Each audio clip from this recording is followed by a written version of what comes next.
AD, man. When I watch him play, it just looks way too easy. Kevin Durant just said something that's going to follow him for the rest of his career. Asked directly what matters more, as a top dog in MVP or a championship, he picked the MVP.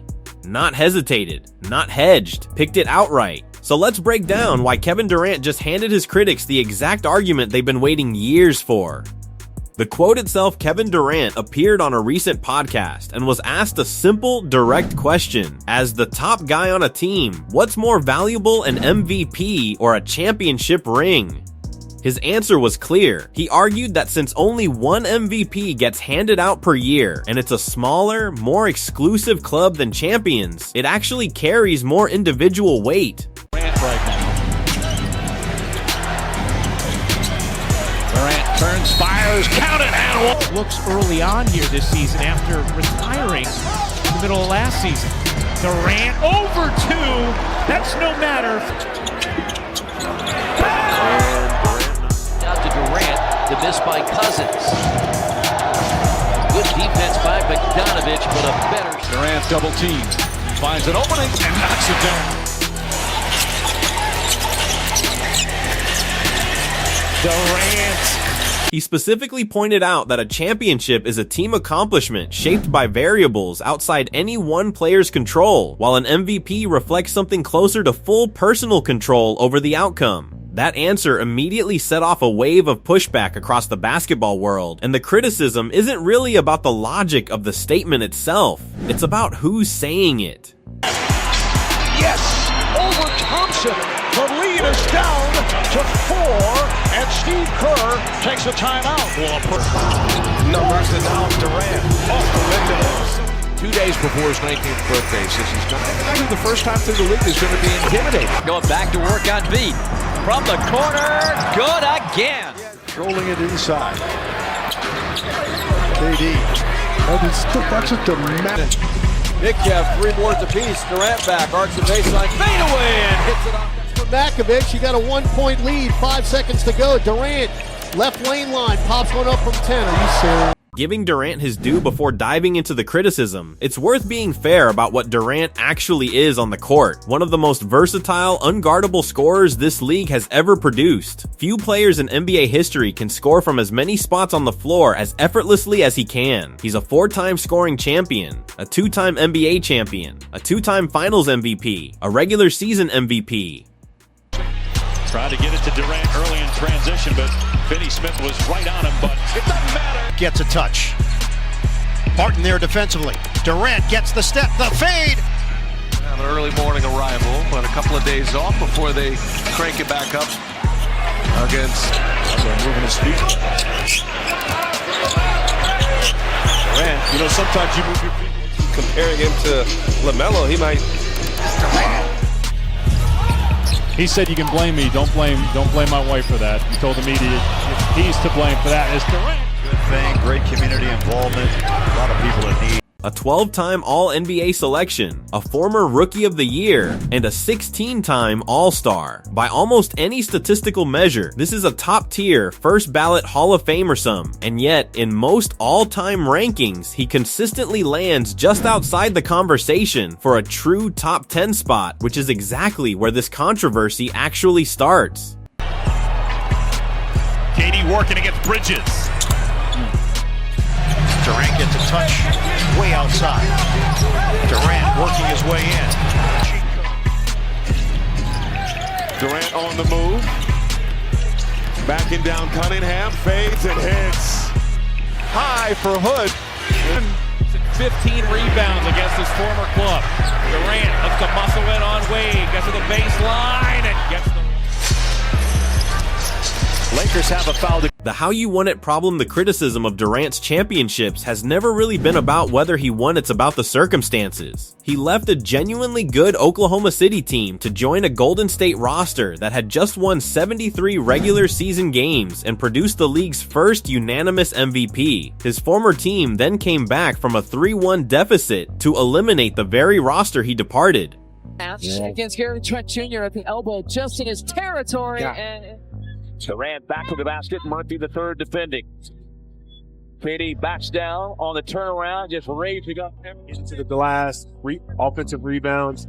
swear word in his life. And he did not drink either. He was a teetotaler. Time too is being down 11 and the clock starting to become more the Thunder's friend, especially with Durant. The double move, step back, knocked it down. They're in the half court, so a big aspect is going to be to make sure to maintain that focus. Durant hangs. Soft touch and the foul. Asking for the ball at the free throw line on Irving.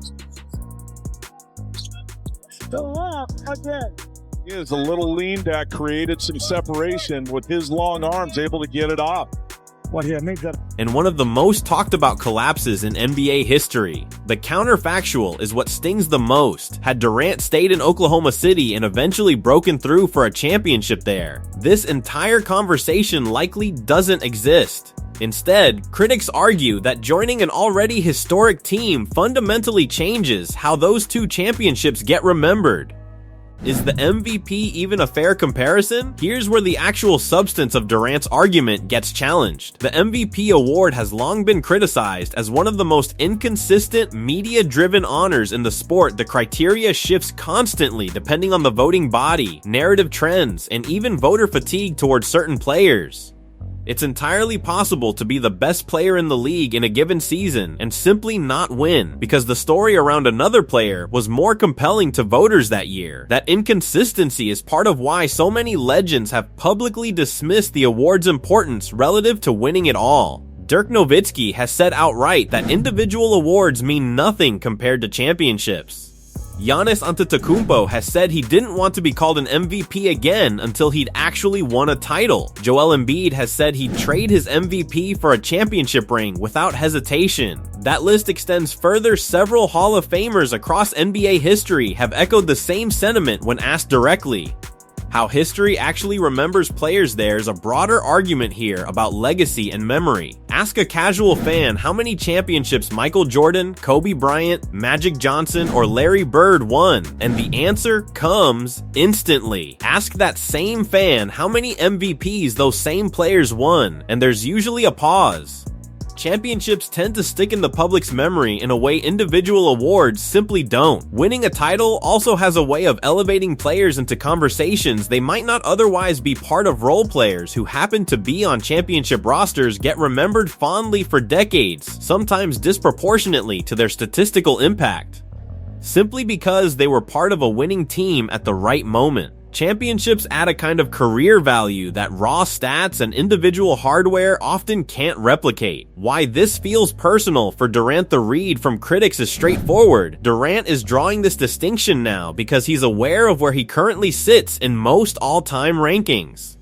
And it isn't quite where his statistical Ursum alone would suggest. The argument goes that if he'd won a championship in a smaller market, without the super team context, this entire GOAT-adjacent conversation would likely look very different for him. There's also a pointed counter to Durant's own logic. If a championship really is less meaningful to him than individual recognition, that raises the obvious question of why he chose to leave a contending roster in the first place to join one of the most stacked teams basketball has ever seen. The math on that particular argument doesn't fully add up.